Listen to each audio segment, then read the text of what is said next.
And just like that, the show at SeaWorld Orlando ended. No curtain call, no applause, only sirens and silence. Elena Raines had spent years building trust with NYX, the park's most famous and unpredictable killer whale. 6 tons of raw power wrapped in black and white. She believed in patience. She believed in the bond. But on that warm February afternoon, belief wasn't enough. What began as a flawless performance spiraled into a real-time nightmare as thousands watched frozen in their seats, unable to comprehend the horror unfolding before their eyes. This isn't just a tragedy. It's a truth we keep ignoring.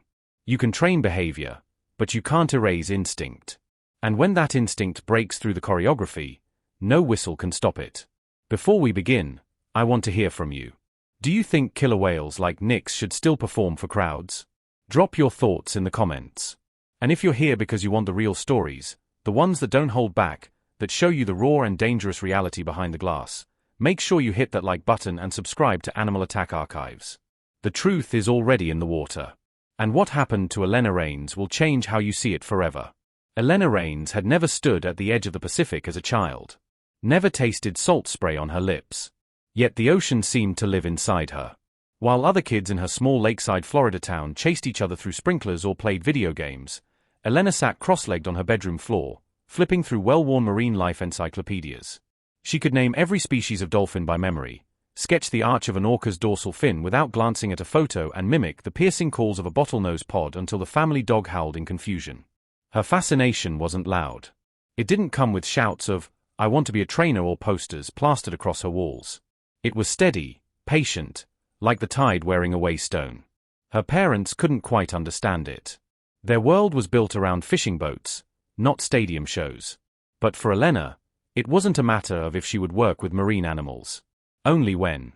That when came on her 14th birthday, her parents, after saving for months, surprised her with a trip to SeaWorld Orlando. She remembered stepping through the gates, the scent of popcorn and salt water mingling in the air. And then she saw it. Her first orca, sleek, black and white, gliding through the pool like a living sculpture. She didn't scream or wave. She simply stared, eyes wide, holding her breath as if afraid the moment might vanish. From then on, the course of her life was set. At 18, Elena didn't arrive at SeaWorld as a trainer. She came with a mop in one hand and dreams in the other, scrubbing railings, hauling buckets, and watching every show from the shadows. She memorized the trainer's hand signals, feeding schedules, and even the subtle pauses that spoke louder than whistles. It didn't take long for her dedication to be noticed. She became an assistant animal care technician, then an apprentice trainer. By her mid-20s, she was standing where she had once stood as a wide-eyed girl beside the water, a whistle around her neck and giants swimming at her side. By the time Elena earned her place on the training platform, she had worked with dolphins, belugas, and playful young orcas. But none of them were like NYX. NYX had not been born into the echo of stadium applause.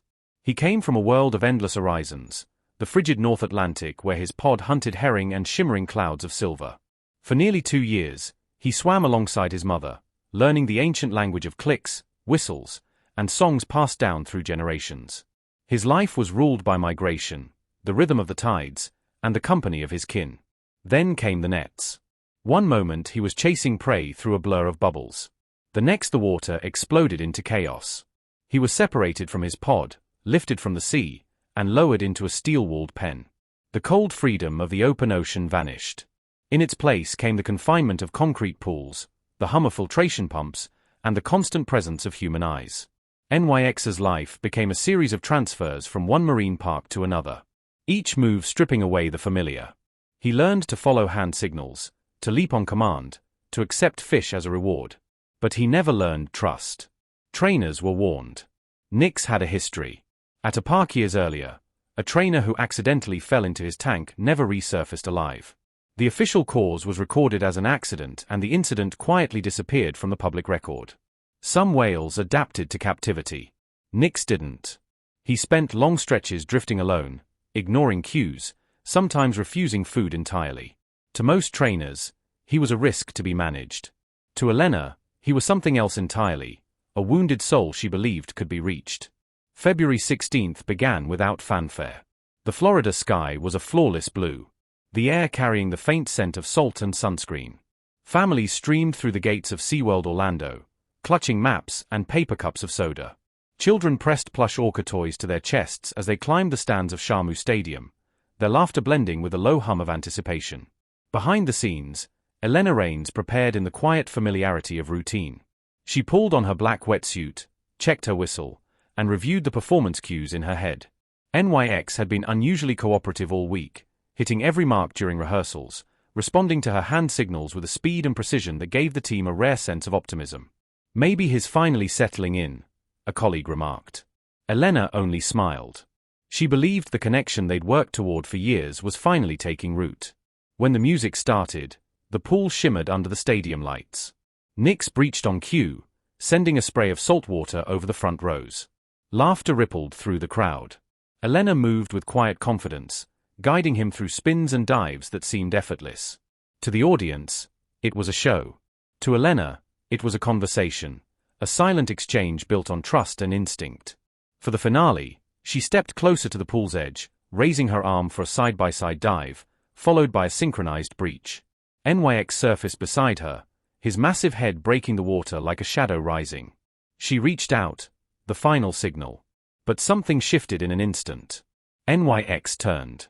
His jaws closed around the base of a ponytail.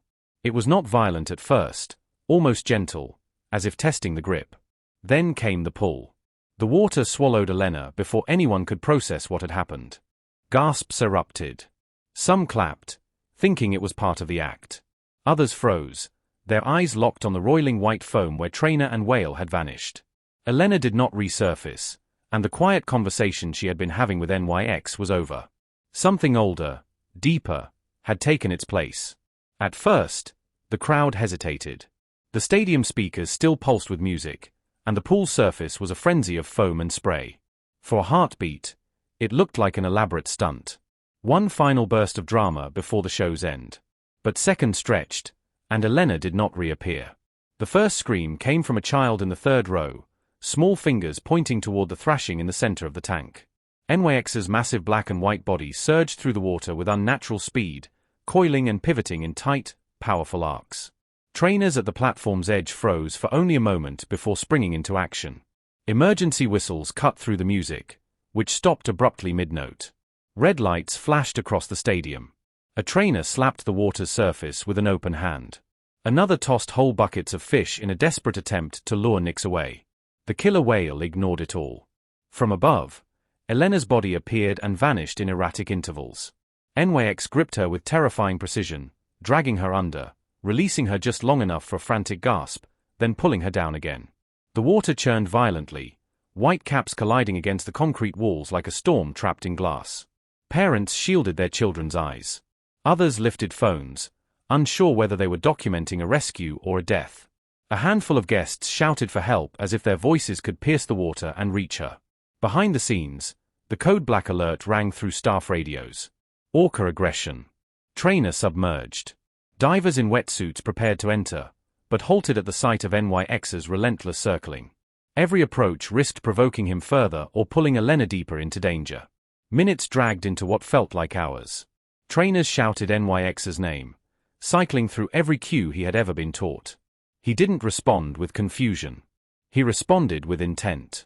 His movements were controlled, almost deliberate, as though every spin and dive was calculated to keep her within his grasp. At one point, NYX breached high enough for the audience to see her limp form trailing alongside him, her hair streaming in the water, wetsuit torn at the shoulder. The collective gasp from the stands was sharp enough to feel in the air. No one spoke of choreography now. This was no act. The net team finally moved in, trying to section off a corner of the pool. Nix evaded them with ease, diving deep before re-emerging in another section, still clutching her. It was clear to everyone watching, he was not letting go. And somewhere between the chaos of shouts, sirens, and slapping water, a quiet realization settled over the crowd. The woman they had cheered for moments ago might not be coming back. The fight to save Elena was far from over. But in that moment, under the bright lights of SeaWorld Stadium, the balance between performance and predator had already been broken. 30 minutes had passed before NYX was finally guided into the isolation pool. Only then could the rescue team reach Elena. By the time they brought her to the platform, the stadium had fallen into a heavy, suffocating silence. She was unrecognizable, her wetsuit torn, her body marked by the violence of the encounter. Paramedics worked with grim urgency, but the absence of movement told its own story. A white sheet was pulled over her as the last of the guests were ushered out, their footsteps echoing up the aisles like the slow toll of a bell. SeaWorld Orlando shut down the stadium within the hour. Turnstiles clicked shut. Staff were dismissed and media vans began circling the gates. Headlines formed before the stretcher even left the premises. Trainer killed by killer whale during live show. But for those who had been there, no headline could capture the raw, paralyzing horror of what they had witnessed. Nix floated alone in the center of his pool, unmoving, his dorsal fin slicing the still water like a shadow around him. The pumps hummed and the bright stage lights now felt cold and indifferent. It was as though the energy of the stadium had been drained, leaving behind only the smell of salt and the echo of radios murmuring in the distance. There were no closing announcements, no apologies over the loudspeaker, only the low creak of gates locking and the quiet shuffle of trainers who could not meet each other's eyes. By sunset, the park's laughter was gone.